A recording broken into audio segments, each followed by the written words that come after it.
good evening po sa lahat. Shout out po sa lahat ng aming mga silent viewers, aming mga kapwa vloggers, at sa lahat po ng makakanood ng aming video. At ngayon sana po yung mga hindi pa po nakasubscribe at hindi pa po nakapanood sa aming YouTube channel, Joanne Vlog. Pag napadaan po kayo, sana pakipindot naman po ang subscribe button dahil siguradong meron po kayong mapupulot at matututunan na aral, lalo na sa mga nagnanais na magnegosyo. Kasi ang aming content is about business, family vlog, tungkol sa pamilya, sa kwento ng mga mag-asawa. Puro po mga inspirational video po ang aking sinishare sa inyo, para hindi naman po masayang ang inyong panonood sa aming channel. Ayan lang po ang aking mai-share sa inyo, kaya wag po kayong manghihinayang na pindutin ang subscribe button at pindutin ang bell all para ma-update po kayo kada may bago kaming upload. At ngayon naman po ang aking topic na panibagong inspiration naman po sa mga nagbabalak tayo ng negosyo o magkaroon ng ganitong tindahan, maliit man yan o malaki, kagaya itong aming tindahan na hindi naman siya ganun kalaki kumpara sa dati naming pwesto na napakalaki at sarili po namin. Gusto ko lang bigyan ng motivation yung mga magkukuha pa lang ng pwesto at walang sariling pwesto na mangungupahan sila. Kagaya nga namin, etong aking isi-share ay base po sa aming sa totoong nangyayari sa amin.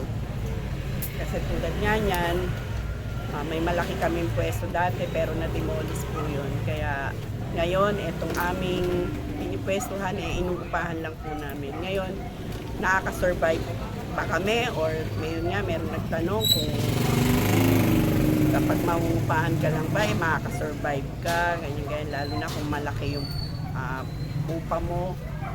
So kami nga, dahil dati ang laki ng pwesto namin, sarili namin, wala kaming upa. Hindi kagaya ngayon na hindi na ganun kalaki, pero ang laki rin ang upa namin.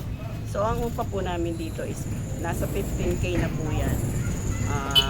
15K, kasama naman po yung tubig, ilaw. Yung tubig naman po, hindi naman yung tubig lang namin dito isang container lang. Matagal na po namin gagamitin yun kasi hindi naman kami rito naliligo. Malapit lang yung bahay namin, so okay lang. So ayan na nga.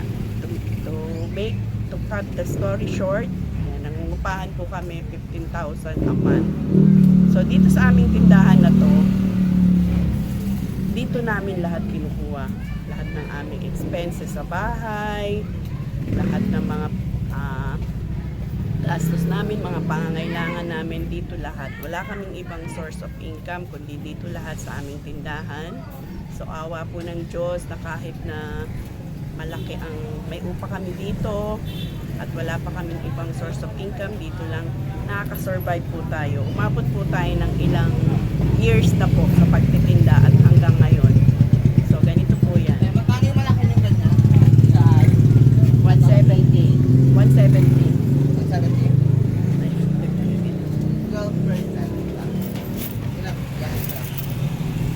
12% yan.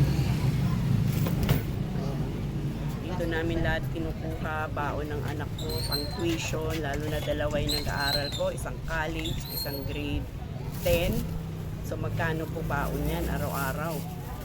So meron akong vlog dati, kung mapapanood nyo yung mga dating videos na ginawa ko po about kung magkano po yung expenses namin sa buong isang buwan.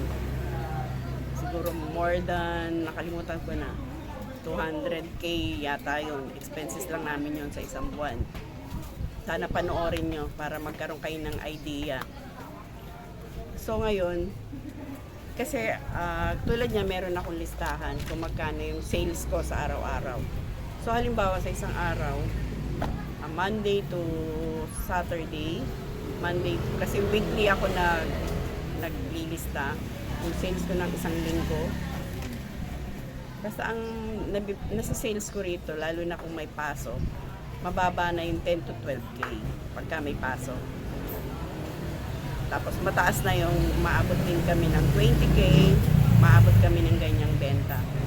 So, syempre, kukwentahin mo yan sa isang linggo, magkano rin yan, di ba? Pagpalagay na lang natin sa 10K, ang net na namin yung net, kasi nga, dito nga namin halos lahat kinukuha. Siguro sa isang araw, mahina ang 2,000 namin na expenses sa isang araw sa pagkain, sa baon, sa lahat-lahat na. Kasi mga anak ko mahilig din mag-order ng Shopee, yung mga kung ano-ano pa naming mga biglaang dumarating.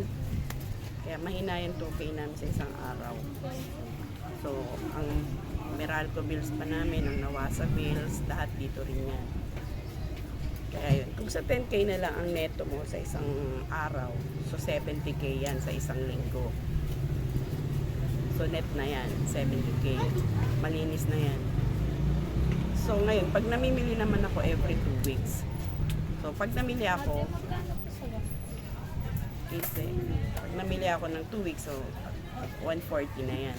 So namimili ako ng mahigit 100 plus. Nagtitirat pa rin ako para sa aming savings.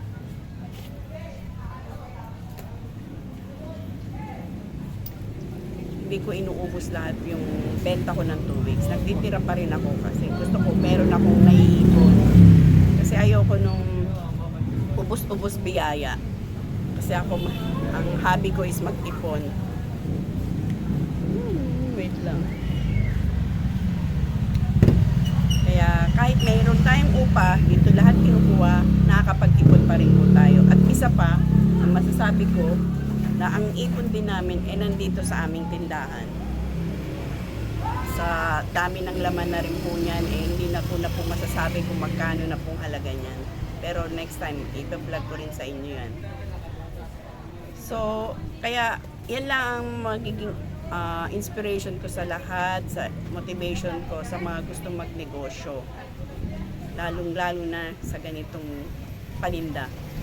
Talagang ang bilis nyo pong mababawi yung inyong pinuhunan, tapos ang ganda pa ng tubuan, ng kitaan nyo, lalo na kung talagang mabenta kayo. Kasi kung sa 10K na yun na nabenta nyo sa isang araw, ang sa inyo yan, malalaman mo na kagad kung magkano yung sayo dyan eh. Sa 10K mo, malinaw na dyan, na nasa 7K yung sayo dyan. Kasi mas hihigit yung tubo mo kaysa sa pinuhunan mo. Ganun kaganda ang tubuan sa ganito. Ayan.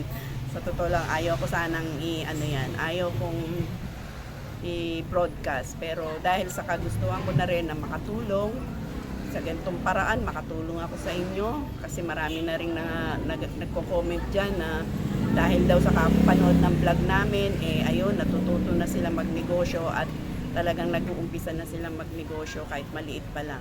Ayan, masasabi ko sa inyo. Kaya huwag kayong matakot sumugal. Kahit kumuha kayo ng pwesto na upahan.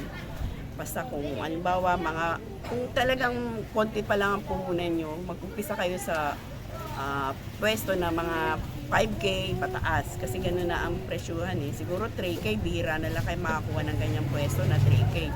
5K pataas na yan. So, kung marami rin lang naman kayong puhunan, punuin nyo. Kasi pangit naman yung ang luwag-luwag nung space ng mga paninda pwesto nyo. Kailangan hanggat maaari punuin nyo ng laman para talagang masulit nyo yung benta nyo sa araw-araw. Kasi kapag maraming laman yan, natural, maraming makikita ang inyong customer, marami silang pwedeng bilhin. So, ayan lang. Sige, yun lang po muna. maraming salamat po muli at mag-comment lang kayo dyan kung anong mga gusto nyong gawin kong topic kasi yan lang po muna ang na-share ko dahil merong nag-comment din dyan na kung hindi raw ba mahirap na mangupahan lalo na kapag ganyang kalaki yung upa mo, nasa 10K pataas. Kaya masasabi ko lang na sumugal lang po kayo. Tsaka hanapin nyo po yung magandang pwesto, yung talagang matao, para talagang sulit ang inyong pambayad sa upa. At maging maganda ang inyong kita. Wait. Bye-bye na po, bye-bye. Thanks for watching and God bless.